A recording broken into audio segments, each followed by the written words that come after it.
बिस्मिल्लाहिर्रहमानिर्रहीम। अस्सलाम वालेकुम। आपका दोस्त सलमान हैदर। दुआ है उस परवरदिगार से कि उसने आपको और आपके अहले खाना को अपनी हिफ्ज़ो अमान में रखा हुआ हो। आप कह रहे होंगे कि ये 45 डिग्री सेंटीग्रेड है और ये सलमान है धूप में बैठ के, बल्कि शेड के अंदर बैठ के टेरेस पे वीडियो क्यों बना रहा जी? बिजली नहीं आ रही सुबह 8 बजे से और इस वक्त करीबन 2:30 बजे का वक्त हुआ जाता। तो इस बिना पर मैंने कहा मेरा आपका राब्ता रहा है तो इसलिए आपको बता दूं।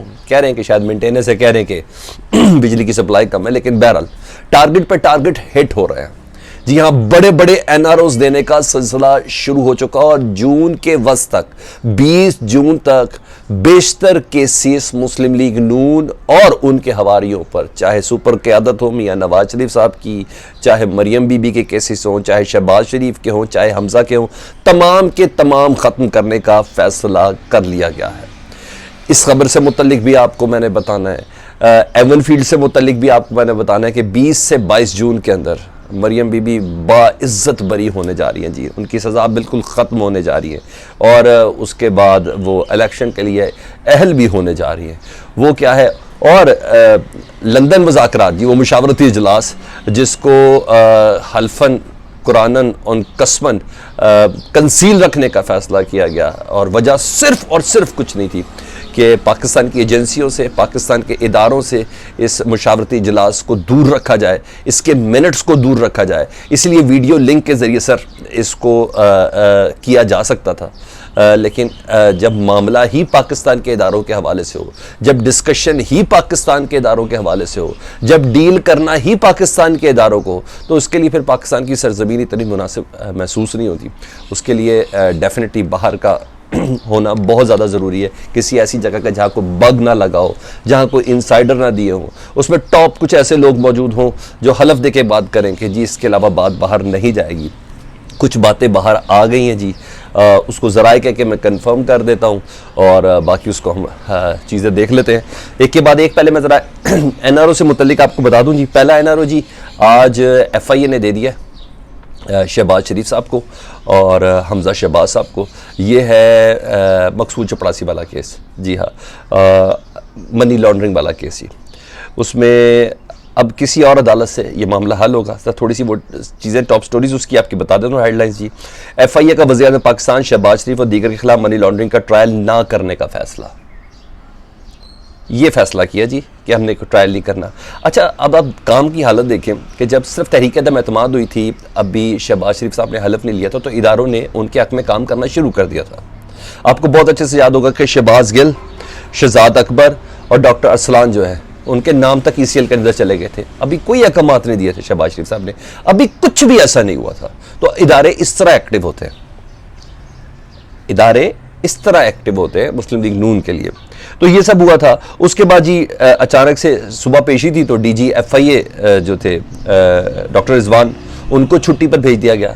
फिर गॉड नोज बेटर, परवरदिगार ज़्यादा बेहतर जानते, फिर उनकी मुकम्मल ही छुट्टी हो गई और उसके बाद इस केस के अंदर जान निकलना ख़त्म हो गई थी। लेकिन अब अदालत ने भी एक हुक्मनामा जारी कर दिया है और उस हुक्मनामे को मिनोन उसी तरह लिखा है जैसा DG FIA ने अदालत के अंदर पेश होकर कहा है अपने प्रोसिक्यूटर के थ्रू कि अदम दिलचस्पी, हम इस पे केस को परसू नहीं करना चाहते। क्लियर एंड शट केस है। हमजा शहबाज और मियां शहबाज शरीफ साहब के हवाले से मकसूद चपड़ासी वाला, वो 40 अरब रुपए वाला मनी लॉन्ड्रिंग का।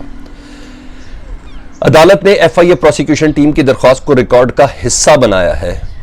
स्पेशल जज सेंटर इजाज हसन ऐवान ने FIA प्रोसिक्यूटर की दरख्वास्त पर तहरीरी हुक्मनामा जारी किया है। मनी लॉन्ड्रिंग केस की 11 अप्रैल को समाअत के बाद स्पेशल प्रोसिक्यूटर FIA ने ट्रायल में अदम दिलचस्पी की दरख्वास्त दायर की। तहरीरी हुक्म अदालत का जी।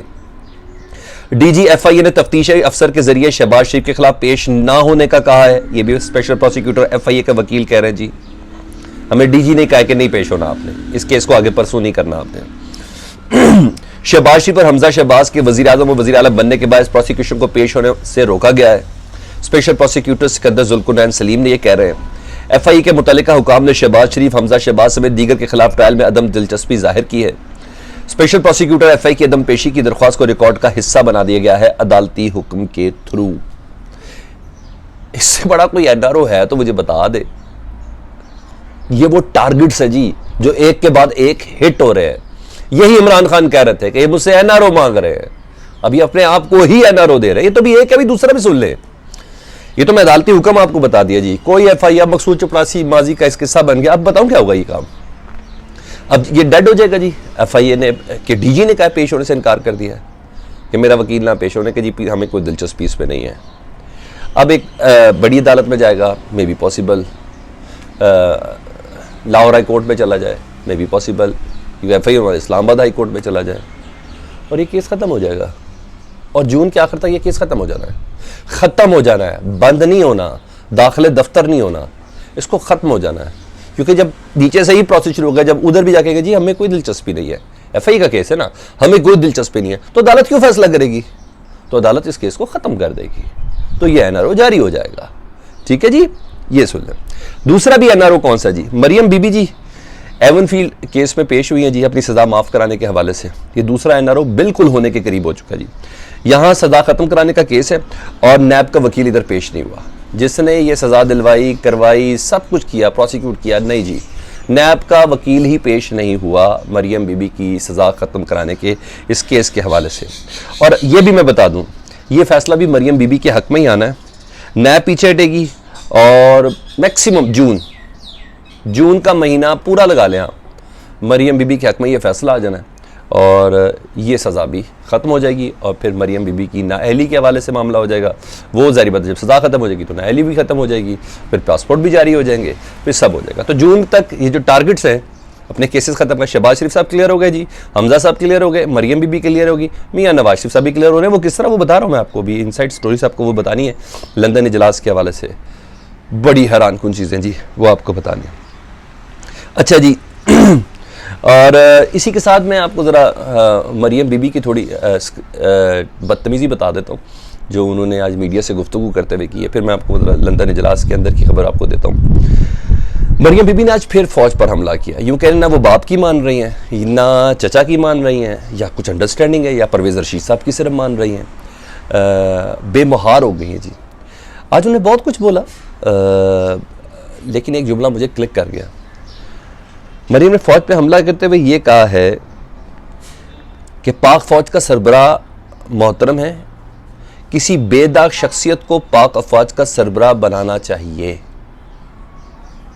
पाक फ़ौज का सरबराह का जो ओहदा है वो मोहतरम है, किसी बेदाग शख्सियत को पाक फ़ौज का सरबराह बनाना चाहिए। ये क्या कहना चाह रही हैं? जनरल बाजवा साहब को क्या कहना चाह रही हैं? जनरल फैज़ साहब को क्या कहना चाह रही हैं? और इंटरेस्टिंग बात सर ये है व्यूअर्स, ये मामला कभी भी इतने ओपन फोरम पर डिस्कस नहीं हुआ जिस तरह जानबूझ के इदारों को मिलान करने की कोशिश की जा रही है तैनाती के हवाले से। मैं ख्वाजा आसिफ की बात कर रहा हूँ, मैं आपसे मरियम बीबी की बात कर रहा हूँ। ये जिस तरह से डिस्कस हुआ और हो रहा है इस तरह, इससे बड़ा कोई निशाना नहीं है। ये कहना कि किसी बेदाग शख्सियत को, तो दागदार कौन है? ये बदतमीजी है, ये बेमुहारी है, जिसको शहबाज शरीफ साहब कंडेम्ड कर रहे हैं कि मेरी भतीजी की बात कुछ सीरियस नहीं लेना।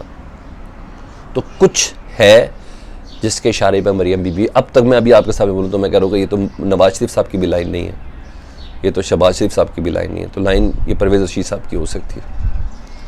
लेकिन बहरहाल इससे कुछ लंदन इजलास के अंदर की खबर आपको दूँ तो उससे भी आपको थोड़ा अंदाजा होगा ये किसकी लाइन चल रही जी। अंदर की जो खबरें जी, नैब इलेक्शन जुडिशल कवानीन में फौरी तब्दीली, इसके बाद आपको अंदाजा हो जाएगा क्यों ये लंदन में इजलास बुलाया गया है। ये किसी वीडियो लिंक के जरिए इजलास क्यों नहीं बुलाया गया। नैब इलेक्शन जुडिशल कवानीन में फौरी तब्दीली, जो बिल तैयार करके नवाज शरीफ ने दिए मिनोअन बगैर किसी हुज्जत के इसी तरह मंजूर किए जाएंगे जी। तीसरा, अगले 2 माह में शरीफ फैमिली के मुकदमात का खात्मा हो जाना चाहिए। आज एफआईए की अदालत, एवनफील्ड में नैब के वकील की नापेशी, एफआईए की तरफ से केस को परसू ना करने का फैसला, ये बातें सारी कवर कर रही हैं कि नहीं कर रही हैं इस चीज़ को? जी हाँ जी। बसूरत दीगर इस्टेब्लिशमेंट से तामुन नहीं किया जाएगा, यानी फौज से तामुन किया जा रहा है कि फौज इनसे तामुन कर रही है। ये क्या चल रहा है ना पॉइंट सोचने वाला जी, सोचे। नवाज शरीफ को हालात और तफसीलात से आगाह करने के बाद नवाज शरीफ को इस शर्त पर राजी किया गया है कि अगर 3-4 महीने के लिए मजीद हुकूमत करनी है तो पीटीआई क़यादत को गिरफ्तार करना होगा। यानी इमरान खान साहब की गिरफ्तारी से मुतल्लिक फैसला हुआ है और इस काम के लिए 6 केसेस, 6 नैब के 6 रेफरेंसेस तैयार हो भी चुके हैं। नवाज शरीफ साहब को यह तसल्ली दी गई है।